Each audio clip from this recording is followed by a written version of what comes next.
os salvos são os primeiros, né? É. Eu não posso dizer por ordem, mas eu acredito numa coisa, Ah, sabe?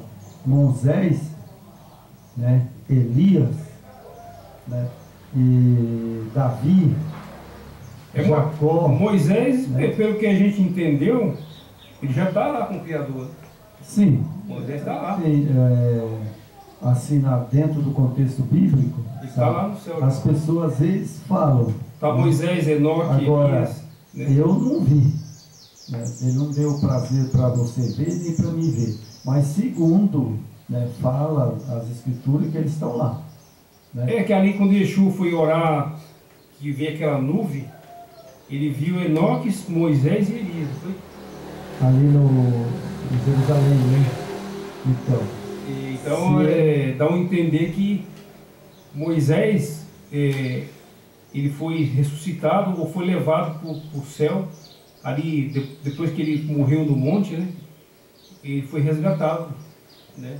Ali teve também, por exemplo, eu acredito que deve ter sido mesmo. Pode ter sido. Porque, isso não é 100%, né? Não tem um documento na para isso. verdade, sabe, né?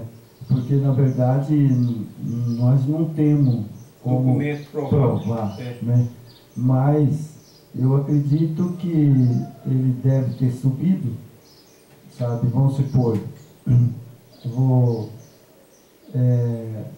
o nosso Salvador, ele está no trono julgando, né? Mas para ser julgado tem que ter o juiz, né?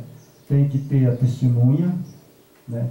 Tem que ter o réu, né? Tem que ter o réu. Então, eu acredito que o santuário do céu é o mesmo na terra, né? Sim. Então, eu acredito que esse Moisés, Elias, Enoque subiu com a carruagem. Então, esses que subiram, eles estão lá exatamente no santuário, né? No julgamento, porque hoje nós estamos no julgamento. Sim. Hoje nós estamos no julgamento, sem dúvida nenhuma. Né? Então, essas pessoas estão lá porque para ser julgado tem que ter o júri. Tem que ter o júri. Né? E o serviço do santuário é diário, né? Todo dia tem julgamento, porque esse planeta é muito grande, né? Então diariamente morre muita gente, né? Então a pessoa faleceu, já é julgado, né? Sim, isso aí está na Bíblia, né? Então o Yeshua trabalha diretamente, toda hora. Ele está no trono, sabe? Segundo o Daniel, né? Segundo a profecia de Daniel, né? 2.300 da tarde de manhã o santuário será purificado, né? Essa profecia, sabe, eu acredito que eu acho que ali começou o julgamento. Porque foi Daniel que profetizou. A 2.300 tarde de manhã é perfeito. Ela fala da vinda do Salvador. Uhum. Quando iniciaria o julgamento. Sim. Né? Você vê como é perfeita essa profecia, né? Sim, essa profecia eu fico abismado. Perfeito. Porque ela, sabe, foi dada por Daniel. E outra coisa, ela cumpriu no pé da letra. Sim, cumpriu, isso aí sem dúvida, cumpriu. Né? Agora infelizmente tem muito nas redes sociais, né? Nas igrejas, eles pegam totalmente diferente. Eles fazem uma mistureira tão grande ali. Se eu estava vendo um cara pregar sobre isso aí, 70 semanas que eles falam, né? Uhum. Rapaz, eu não consigo entender como fala. Eu não consigo. A minha cabeça dá um nó. E eu falei, poxa, mas eu aprendi, né? Com você e no estudo que nós fizemos. É bem simples, bem mais simples. Não, ali, sabe, 1844, né? Ele entrou no santuário para julgar. Isso não tem dúvida. Né? Ele entrou para julgar. E ele começou a julgar, sabe, por onde?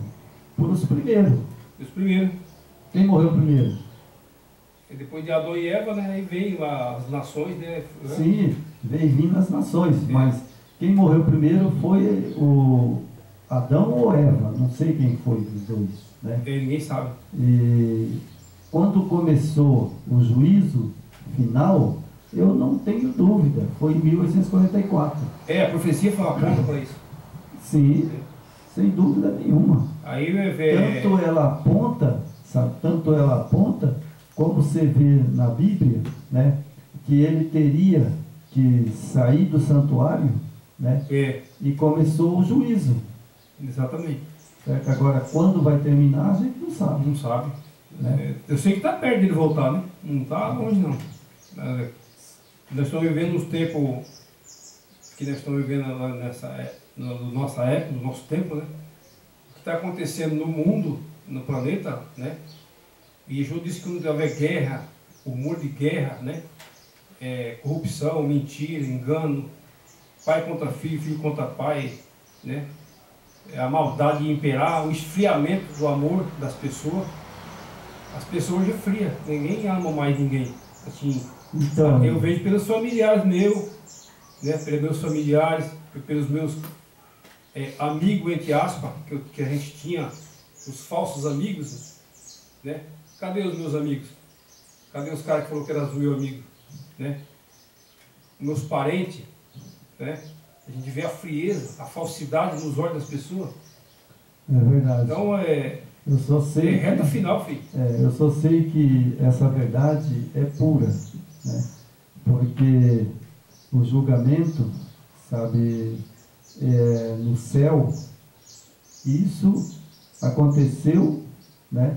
E está acontecendo ainda. Então, nós estamos sendo julgados.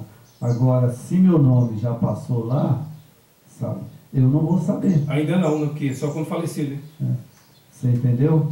Porque ele tem um nome, eu acredito que ele tem, desde Adão e Eva, ele tem o nome de todos. Tem. Né? Sim. Agora, eu, por exemplo, eu fico pensando, sabe, isso todo dia, sabe? Por que que ele disse, né? Ficais atento e não ficais percebido, porque não sabe o dia e a hora. Certo? Então, tudo que eu falei ali, Yeshua disse que a pista, que ele estaria próximo de voltar, né? Tudo que eu falei ali, né? A corrupção, a guerra, nações contra nações, pai contra filho, filho contra pai, né? A desmoralidade, a justiça corrompida, é sinal que ele está perto. Então, sim, a gente tem que se preparar. Porque ele falou bem claro, ninguém sabe o dia e a hora, né? Ficais apercebido. Tem que ficar atento, né? Ficar percebido é uma palavra, fica atento. Exatamente. Você tem mais uma coisa? Eu só vou ler aqui um resumo bem curtinho, só para a gente não perder o rumo, né, e o foco do estudo. E a gente faz uns comentários, né, e às vezes estica um pouco, mas a gente tem que voltar no centro do estudo, né? Que é sobre o Romano 15, que fala assim, ó. Romano 15 contém ensinamento valioso sobre a união, a humildade e serviço ao próximo. O capítulo é focado principalmente em como os crentes devem tratar uns aos outros e como eles podem ser uma luz para o mundo, mostrando amor e compaixão. As pessoas se amarem, né? Que hoje, infelizmente, um dos temas centrais do Romano é a unidade entre os crentes. Paulo enfatiza a importância de trabalharmos juntos, considerando as crenças e práticas um dos outros, respeitar, né, cada um respeitar, né, a crença de cada um, né. Ele encoraja os fortes, tolerar os fracos e não julgá-lo por suas diferenças. Em vez disso, ele nos exorta a edificar uns aos outros, ele lutar pela unidade da fé. Paulo lembra a seus leitores que todos somos membros de um corpo. Devem, portanto, trabalhar por um objetivo comum. Outro tema importante de Romano 15 é a humanidade. Paulo exorta a crença a imitar a humanidade de Yeshua, que veio com, né, a humanidade dele, e colocar os interesses dos outros antes do seu interesse. Hoje que nós vemos, hoje é o contrário, né? A pessoa coloca primeiro o seu interesse para depois ver do outro. E Yeshua não, ele vê primeiro das pessoas para depois, e ele se isentava disso. Ele os lembra que Yeshua não procurou agradar a si mesmo, mas viveu para servir aos outros. Paulo encoraja os crentes a seguir o exemplo de Yeshua e servir uns aos outros com humildade e amor. Finalmente, Romanos 15 ensina sobre a importância de servir aos outros. Paulo enfatiza a necessidade de os crentes ajudarem os fracos, né? Se levar a mensagem, né? Procurar fortalecer, né? E carregarem de seus fardos. Eles lembram os seus leitores que Yeshua veio para servir, não para ser servido, e que ele também devem seguir o seu exemplo. Paulo encoraja os crentes a serem generosos e usarem os seus recursos para ajudar os necessitados, tá vendo? Concluindo, Romanos 15 é um capítulo poderoso da Bíblia que ensina lições valiosas sobre a unidade, a humildade e serviço ao próximo. Os ensinamentos de Paulo ainda são relevantes hoje e fornecem orientação para os crentes sobre como servir uma vida centrada em Yeshua. Como crentes somos chamados a ser luz para o mundo e amar e servir uns aos outros, assim como Yeshua amou e serviu. Quer dizer, como a gente, né, não se gloriando também aqui, como a gente tem uma mensagem verdadeira, centrada em Yeshua, né, ele é o nosso mestre, ele que morreu por nós, e levando a verdade pura. Aqui nós não leva religião e nem placa de igreja. Esse é o centro. Que as igrejas, né, e religião, eles não te pregam e não te mostram o caminho verdadeiro. É verdade, Jorge. E o interessante é o seguinte, né? A Bíblia diz que aquele que ganhou demais, ganhou de menos. Reparta entre os irmãos. Mas as igrejas que são caídas, que tem o seu líder, né? Tem o seu líder com rico, cães golosos, os carrão deles, as fazendas, né? E uma vida de boemia, né? Come do melhor, e os membros só colocando seu dízimo lá. E tem pessoas que às vezes não podem dar o dízimo, aí eles falam que é ladrão. Pois é.